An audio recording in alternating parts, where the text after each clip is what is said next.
ನಾನು ಇವತ್ತು ಅವನು ಮತ್ತು ಶ್ರಾವಣಿ ಶೂಟಿಂಗ್ ಸೆಟ್ಟಲ್ಲಿ ಇದ್ದೀನಿ. ಇವತ್ತು ಶೂಟಿಂಗ್ ನಡೀತಾ ಇದೆ. So I am here on the sets. ನನ್ನ ಕ್ಯಾರೆಕ್ಟರ್ ಬಗ್ಗೆ ಹೇಳಬೇಕು ಅಂದರೆ ಇಟ್ಸ್ ಅ ಬ್ಯೂಟಿಫುಲ್ ಕ್ಯಾರೆಕ್ಟರ್. ಯಾಕೆಂದರೆ it's a dual shade. So ಮನೆಯವ್ರ ಮುಂದೆ I am a very positive person, ಆದರೆ ಆಡಿಯನ್ಸ್ಗೆ ಆ್ಯಂಡ್ ಮನೆಯವ್ರ ಹಿಂದೆ ನಾನು ತುಂಬ ಕೆಟ್ಟ ಹೆಂಗಸು. So it's a beautiful dual character. ಈ ಕ್ಯಾರೆಕ್ಟರ್ ಬಂದಾಗ ಪ್ರೊಡ್ಯೂಸರ್ ಮತ್ತು ರೈಟರ್ ಮತ್ತು ಡೈರೆಕ್ಟರ್ ಸರ್ 3 ಜನ ಕೂತ್ಕೊಂಡು ನನ್ನ ಜೊತೆ ಮಾತಾಡಿದರು. ಎಲ್ಲಿ ವೇರಿಯೇಷನ್ ಬರುತ್ತೆ, ಹೇಗೆ ಬರುತ್ತೆ ಅಂತ ಕೂಡ ನನಗೆ ಹೇಳಿದರು. So I knew that this was on the way. I think first 100 episodes complete positive ಇತ್ತು. ಆಮೇಲೆ ರಿವೀಲ್ ಆಗಿದ್ದು ನಾನು ವಿಲನ್ ಅಂತ. So first I was not sure ಹೇಗೆ ಮಾಡೋಕ್ಕಾಗುತ್ತೆ ಅದು ಅಂತ. But then screenplay was so beautiful that ನಾನು ತುಂಬ ಎಫರ್ಟ್ ಹಾಕೋ ಅವಶ್ಯಕತೆ ಬರಲೇ ಇಲ್ಲ. It was self explanatory when I read the scene papers. ಸೊ it's been quite easy to play a dual role. But in real life, I don't know if I can do this. But definitely on screen, this is a beautiful character. Actually villain ಕ್ಯಾರೆಕ್ಟರ್ಸ್ನ audience hate ಮಾಡದೆ ಹೋದರೆ ಅದರ ಅರ್ಥ ನಾವು ನಮ್ಮ ಪಾತ್ರನ ಸರಿಯಾಗಿ ನಿಭಾಯಿಸ್ತಾ ಇಲ್ಲ ಅಂತ. ನಮ್ಮನ್ನು ಬೈಕೊಂಡ್ರೇ ನಮ್ಮ ಪಾತ್ರ ನಾವು ಚೆನ್ನಾಗಿ ಮಾಡ್ತಾಯಿದ್ದೀವಿ ಅಂತ ಅರ್ಥ. ಇನ್ನು ಆಡಿಯನ್ಸ್ ಹೇಗೆ ರೆಸ್ಪಾಂಡ್ ಮಾಡ್ತಾರೆ, ಅವರು ಮನೇಲಿ ಬೈಕೋತಾರೆ ಸ್ಕ್ರೀನ್ ಮೇಲೆ ನಮ್ಮನ್ನು ನೋಡಿ. ಬಟ್ ಪರ್ಸ್ನಲ್ ಆಗಿ ನಾವು ಅವ್ರನ್ನ ಭೇಟಿ ಮಾಡಿದಾಗ ಅಥವಾ ನಮಗೆಲ್ಲಾದರೂ ಸಿಕ್ಕಿದಾಗ ತುಂಬ ಚೆನ್ನಾಗಿ ಪಾಸಿಟಿವ್ ಆಗಿ ಮಾತಾಡ್ತಾರೆ, ಹೇಳ್ತಾರೆ ನಿಮ್ಮ ಕ್ಯಾರೆಕ್ಟರ್ ತುಂಬ ಇಷ್ಟ ಆಗ್ತಾ ಇದೆ, ನೀವು ನೆಗೆಟಿವ್ ಬಟ್ ಆದರೂ ಚೆನ್ನಾಗಿ ಮಾಡ್ತಾ ಇದ್ದೀರಾ, ಚೆನ್ನಾಗಿ ಬರ್ತಾ ಇದೆ ಪಾತ್ರ ಅಂತ ತುಂಬ ಅಪ್ರಿಷಿಯೇಟ್ ಮಾಡ್ತಾರೆ. ಯಾರೂ ಇನ್ ಪರ್ಸನ್ ಬೈಕೊಂಡಿದ್ದಿಲ್ಲ. ದ ಮೇನ್ ರೀಸನ್ ನಾನು ಈ ಸೀರಿಯಲ್ ಅಥವಾ ಈ ಕ್ಯಾರೆಕ್ಟರ್ ತೊಗೊಂಡಿದ್ದಕ್ಕೆ ಕಾರಣ because it's a dual role. ನಾನು ಯಾವತ್ತೂ ಮಾಡಿಲ್ಲ ಆ ಥರ dual role. I always been a straightforward villain. ಇದು ಫಸ್ಟ್ ಟೈಮ್ ನಾನು ಪಾಸಿಟಿವ್ ನೆಗೆಟಿವ್ 2 ಶೇಡು ಒಟ್ಟಿಗೆ ಮಾಡ್ತಾ ಇರೋದು. That was the main reason. ಹೌದು, ನಮ್ಮ ತಂಡಗಳು ತುಂಬ ಮುಖ್ಯ ಆಗುತ್ತೆ. ಯಾಕೆಂದರೆ acting is not just about delivering dialogues, it's a counter. ನಾವು ಒಬ್ಬರು ಏನೋ ಹೇಳ್ತಾರೆ, ಅದಕ್ಕೆ ನಾವು ಕೌಂಟ್ರ್ ಕೊಡ್ತಾ ಇರ್ತೀವಿ.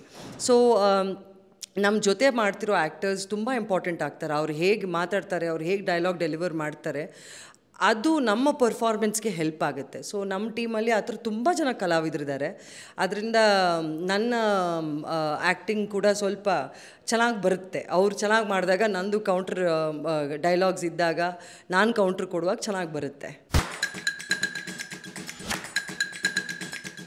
ಸ್ಕ್ಯಾಂಡಿ, ಸೊ ನಾನು ಅವನ್ನ ಸ್ಕ್ಯಾಂಡಿ ಅಂತ ಕರೆಯೋದು. Very warm, very child like boy. First ನಾನು ಬಂದಾಗ ಅವನಾಗಲೇ ರಾಧಾರಮಣಲ್ಲಿ ತುಂಬ ಫೇಮಸ್ ಆಗಿಬಿಟ್ಟಿದ್ದ. ಸೊ ಐ ವಾಸಂಟ್ ಶ್ಯೂರ್ ಹೇಗಿರ್ತಾನೆ, ಯಾವ ಥರ ಜೆಲ್ ಆಗ್ತಾನೆ ಅಂತ. But then I realise that is a very very sweet boy. ತುಂಬ ಆ್ಯಂಡ್ ಎಕ್ಸಲೆಂಟ್ ಆ್ಯಕ್ಟರ್. ಎಸ್ಪೆಷಲಿ ಅವನ ಜೊತೆ ಸೀನ್ಸ್ ಇದ್ದಾಗ ನಂಗೆ ತುಂಬ ಖುಷಿ ಆಗುತ್ತೆ. ಎಮೋಷ್ನಲ್ ಸೀನ್ಸ್ ಅಂತೂ ಲಿಟ್ರಲಿ ಸ್ಕ್ಯಾಂಡಿ ನಾನು ಇಬ್ಬರು ಗ್ಲಿಸರಿನ ಅವಶ್ಯಕತೆ ಕೂಡ ಬರಲ್ಲ, ಅಷ್ಟು ಇನ್ವಾಲ್ವ್ ಆಗಿಬಿಟ್ಟಿರ್ತಾನೆ ಅವನು. ತುಂಬ ಖುಷಿ ಆಗುತ್ತೆ ಅವನ ಜೊತೆ ಆ್ಯಕ್ಟ್ ಮಾಡೋಕ್ಕೆ. young girl, first project, and she's doing her best. ಖುಷಿ ಆಗುತ್ತೆ for the efforts that she's putting in. Anusha ಒಂಥರ ಏನಂತಾರೆ, ನನ್ನ clone. She is like a twin sister ನನಗೆ, ಆಫ್ ಸ್ಕ್ರೀನ್ ಆನ್ ಸ್ಕ್ರೀನ್ ಎರಡರಲ್ಲೂ. So we have a very good ಏನಂತಾರೆ relationship, off screen on screen. Off screen she is an excellent actor. ಎಷ್ಟೋ ಸಲ ನಾನು ನಮಗೂ ಆ್ಯಸ್ ಆ್ಯಕ್ಟರ್ಸ್ ಏನಾಗುತ್ತೆ, ಎಲ್ಲೋ ಒಂದು ಕಡೆ ಸ್ಯಾಚುರೇಟ್ ಆಗಿಬಿಡ್ತೀವಿ, ನಮಗೆ ಬಂದಿದ್ದೇ ಅದ್ಭುತ ಆಗಿಬಿಡುತ್ತೆ. But when I C Mamata ನಂಗೆ ತುಂಬ ಖುಷಿ ಆಗುತ್ತೆ. ಯಾಕೆಂದರೆ ಅವಳ ಹತ್ರ ಕಲಿಯೋದಕ್ಕೆ ತುಂಬ ಇದೆ. ಅವಳ ಎಕ್ಸ್ಪ್ರೆಷನ್ಸು, ಅವಳ ಡೈಲಾಗ್ ಡೆಲಿವರಿ, ಅವಳ modulation, they so much that I can learn from her. So ಖುಷಿ ಆಗುತ್ತೆ ಅವಳ ಜೊತೆ ಕೆಲಸ ಮಾಡೋಕ್ಕೆ. She is a wonderful human being. They doing a good job. ಮಧ್ಯದಲ್ಲಿ ಬಂದರು, ಶ್ರಾವಣಿ ಸ್ಟಾರ್ಟ್ ಆಗಿ ಒಂದು ಸ್ವಲ್ಪ ದಿನಕ್ಕೆ ಬಂದಿದ್ದವರು. They doing a good job. Cheeku, ಹಾಂ. ಸೊ ಯಾರಿಗಾದರೂ ನನ್ನ ಬಗ್ಗೆ ಗೊತ್ತಿದ್ದರೆ they will know that I am a big pet lover. I love animals. ನನ್ನ ಮನೇಲೆ 3 ಕೋತಿಗಳಿದೆ, ಅಂದರೆ ನಾಯಿಗಳು, ಹೂ ಬಿಹೇವ್ ಲೈಕ್ ಕೋತಿಗಳು. So I have 3 sons. ನಾನು ಶೂಟಿಂಗ್ ಬಂದಾಗ ಮೋಸ್ಟ್ ಆಫ್ ದ ಟೈಮ್ ನಾನು ಅವ್ರನ್ನ ಮಿಸ್ ಮಾಡ್ಕೊಳ್ತಾ ಇರ್ತೀನಿ, ಯಾಕೆಂದರೆ ಮನೇಲಿ ಬಿಟ್ಟು ಬಂದುಬಿಟ್ಟಿರ್ತೀನಿ ಅಂತ. ಬಟ್ ಇಲ್ಲಿ ಬಂದಾಗ ಚೀಕು ನೋಡಿದಾಗ ಖುಷಿ ಆಗುತ್ತೆ, ಅವನ ಜೊತೆ ಟೈಮ್ ಸ್ಪೆಂಡ್ ಮಾಡೋದು ನಂಗೆ ತುಂಬ ಇಷ್ಟ. ಇನ್ಫ್ಯಾಕ್ಟ್ ಶ್ರಾವಣಿ ಸೆಟ್ಟಲ್ಲಿ ನನ್ನ ಫೇವ್ರೆಟ್ ಯಾರಾದರೂ ಇದ್ದರೆ ಅದು ಚೀಕುನೇ. Why should people watch Shravani? ಯಾಕೆ ನೋಡಬೇಕು ಅಂದರೆ ಕಥೆ ಇದೆ, ಒಳ್ಳೆ ಕಥೆ ಇದೆ. ಸುಮ್ಮನೆ ಏನೋ ಹೇಳಬೇಕಲ್ಲ ಅಂತ ಹೇಳ್ತಲ್ಲ, ನಿಜವಾಗ್ಲೂ ಒಳ್ಳೆ ಕಥೆ ಇದೆ, ಒಳ್ಳೆ ಸ್ಕ್ರೀನ್ ಪ್ಲೇ ಇದೆ. ಒಂದು ಸೀರಿಯಲ್ಗೆ ಬೇಕಾಗಿರೋ ಎಲ್ಲ ಥರ ಇಂಗ್ರೀಡಿಯೆಂಟ್ಸು ಇದೆ. ಒಂದು ಹೈ ಡ್ರಾಮಾ ಆಗಿರ್ಬೋದು, ಎಮೋಷನ್ಸ್ ಆಗಿರ್ಬೋದು, ವಿಲನ್ಸ್ ಇರ್ಬೋದು, ಎಲ್ಲದೂ ಇದೆ. ಒಂದು ಒಳ್ಳೆ ಸೀರಿಯಲ್ಗೆ ಏನೇನು ಇಂಗ್ರೀಡಿಯೆಂಟ್ಸ್ ಬೇಕೋ ಅದು ಪ್ರತಿಯೊಂದು ಇದೆ. ಡೈಲಾಗ್ಸ್ ಆಗಿರ್ಬೋದು ಅಥವಾ ಮೇಕಿಂಗ್ ಆಗಿರ್ಬೋದು.